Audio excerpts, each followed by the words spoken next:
प्यारे बच्चों, तो आइए सुनते हैं कहानी आलसी मोर, जो कि है एक उड़िया की लोक कथा। यह एक बहुत पुरानी कथा है। उस जमाने में ऐसी ऐसी घटनाएं घटती थीं कि आज हमें बहुत आश्चर्य होता है।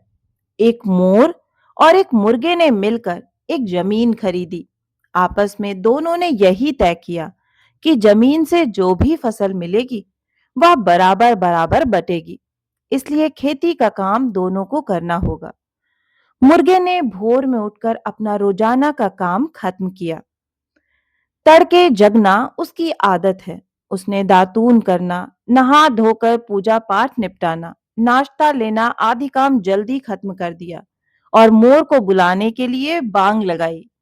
मोर भैया, मोर भैया, आओ, खेत में जाना है। आज जमीन पर हल चलाना है। मोर ने मुर्गे की पुकार सुनकर कुछ सोचा और बोला, आज तो जाने क्यों नाचने का जी चाहता है। देखो ना मुर्गा भाई, मेरे नूपुर अपने आप रुंझुन रुंझुन बज रहे हैं। तुम पहले हल लेकर जाओ और जमीन जोतो। मैं पल भर में पहुंच रहा हूं। मोर की बातें सुनकर मुर्गे को बड़ा आश्चर्य हुआ। जमीन की खेती और नाचने की चाह, बड़ी अजीब सी बात। विवश होकर वह अकेले हल चलाने खेत की ओर चल दिया। जमीन में उसने दिन भर काम किया, हल चलाया, ढेले तोड़े, घास फूस कचरे साफ किए, खेत को धान की बुआई के लायक शाम तक बना दिया। घर लौटकर बैलों को बांध सानी पानी खिलाई और मुर्गे ने खुद खा पी कर चैन की नींद ली। दूसरे दिन भी तड़के से उठकर अपने काम धाम से निपटकर मुर्गे ने मोर को बुलाया। मोर भैया, पाव फटने लगी है। आओ, आज बुआई होगी। मैंने कल हल चलाकर जमीन तैयार कर रखी है। जल्दी आ जाओ। धान की बुआई खत्म होते होते सांझ हो सकती है। उसकी बात सुनकर मोर बोला, मुर्गा भैया, क्या बताऊं, जाने आज क्यों सिर्फ सोचने को दिल चाहता है। मैं केवल खाने पीने की बात नहीं सोचता और बहुत सारी बातें बैठे बैठे सोचना चाहता हूँ। धान की बुआई में मैं तो आज कतई नहीं आ सकता। तुम जाकर बुआई कर दो, मुझे जरा सोचने का मौका दो। मुर्गा अकेले चला और बुआई का काम सांझ तक करता रहा। अकेले सब कुछ करने में उसे तकलीफ होती थी, पर वह मजबूर था। मोर का दिल आज कुछ चाहता है तो कल कुछ। देखते देखते एक हफ्ता निकल गया। धान के अंकुर आ गए। पानी देना जरूरी हो गया, नहीं तो पौधे सूख जाएंगे। मुर्गा मोर से बोला, भाई, धान के अंकुर आ गए, क्यारी में पानी देना जरूरी है। चलो मिलकर पानी चढ़ाएंगे, नहीं तो अंकुर सूख जाएंगे। मुर्गे की बात सुनकर मोर मल्हार की राग अलापने लगा। बोला, मुर्गा भैया, आज तो मेरा जी गीत गाने को चाहता है।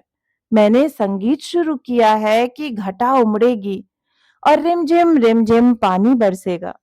खेत की अपने आप सिंचाई हो जाएगी और फिर सिंचाई करना तो कोई कठिन काम नहीं है।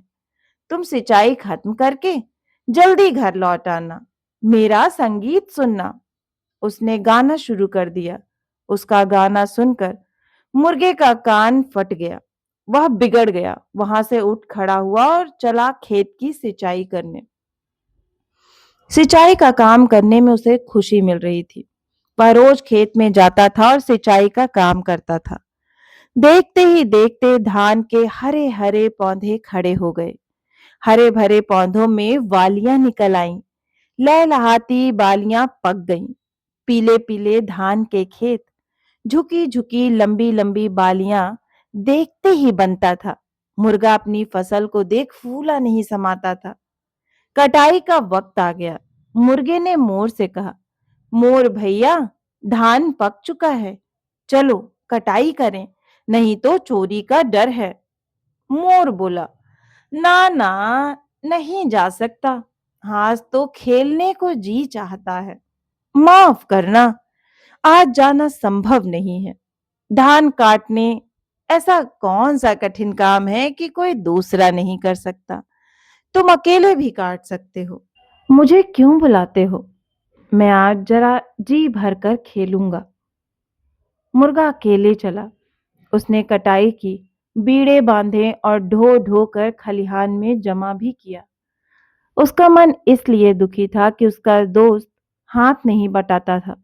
खलिहान में धान जमा करके वह फिर मोर के पास गया और बोला, मोर भैया, खलिहान में धान फैला रखा है, बारिश आ सकती है, जल्दी मड़ाई कर दिया जाए, नहीं तो सब सड़कर बर्बाद हो जाएगा। मुर्गे की बात सुनकर मोर बोला, आज तो मैं बेहद खुश हूं। मैं आज अपने पंख साफ करूंगा। धान की मड़ाई ऐसा कोई कठिन काम तो है नहीं कि दो जन लगें। तुम अकेले वह काम आराम से कर सकते हो। मुझे क्यों बुलाते हो? मुझे बस एक दिन और मौका दो। मैं आज अपने पंख साफ कर देता हूँ। कल से जो कहोगे करूंगा। मुर्गा क्या करता? उसने अकेले मड़ाई करके पुआल अलग किया। मोर के पास आकर वह बोला, मड़ाई तो हो गई, जल्दी उड़ाई करके धान निकाल लेना चाहिए। भूसा अलग से बिकेगा, धान खाने के लिए रख लिया जाएगा। तूफान का मौसम है, कल तूफान उमड़ा कि सब मिट्टी हो जाएगा। दोनों लग गए तो उड़ाई का काम आसान हो जाएगा। मुर्गे की बात सुनकर मोर बोला, भाई तुम ठीक ही कहते हो, पर आज तो किताब पढ़ने को मेरा जी चाहता है। मैं आज कई किताबें पढ़ डालूंगा। धान की उड़ाई करने के लिए मेरे पास वक्त कहाँ।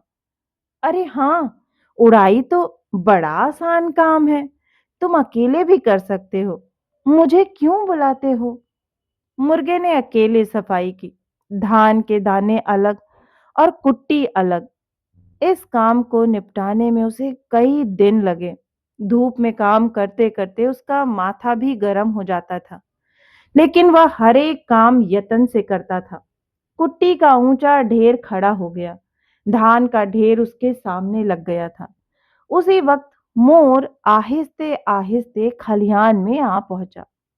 मुर्गे से बोला, मुर्गा भाई, आज काम करने को मेरा जी चाहता है। मैं किसी काम से कभी जी नहीं चुराता। तुमने तो सब छोटे मोटे काम किए जो आसान थे। अब अनाज बांटने का काम मेरा है। यह आसान काम तो है नहीं। खैर, मैं अकेले कर लूंगा, तुम चिंता मत करो। मुर्गे ने सोचा, यही मौका है जबकि मोर को अच्छा सबक सिखाया जा सकता है। आलसी मोर अभी पधारे हैं अनाज का बंटवारा करने, जबकि सारा काम खत्म हो चुका है।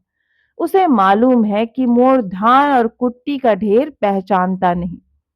उसने मुस्कुराते हुए मजाक में कहा, भाई मैंने तो हल चलाया, धान बोए, फसल की कटाई की, मानी, सब कुछ किया। इसलिए बड़ा वाला ढेर मैं ले रहा हूं और छोटा वाला तुम लो।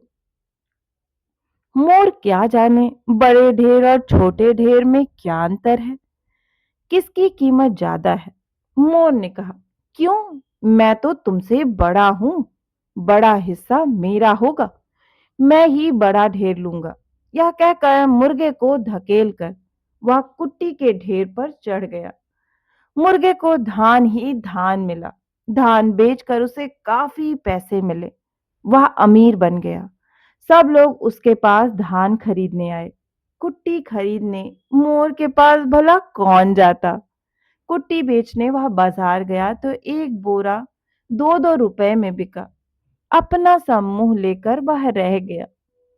आलसी और लोभी की जो दुर्गति होती है, वही गति मोर की हुई। अंत में मोर को बुलाकर मुर्गा बोला, मोर भाई, भोर भाई, बात करूं सही सही, तुम्हारा दिन रोने का, मेरा दिन हंसने का। तो बच्चों, आपको ये कहानी कैसी लगी? मुझे आशा है कि आपको ये कहानी बहुत ही पसंद आई होगी।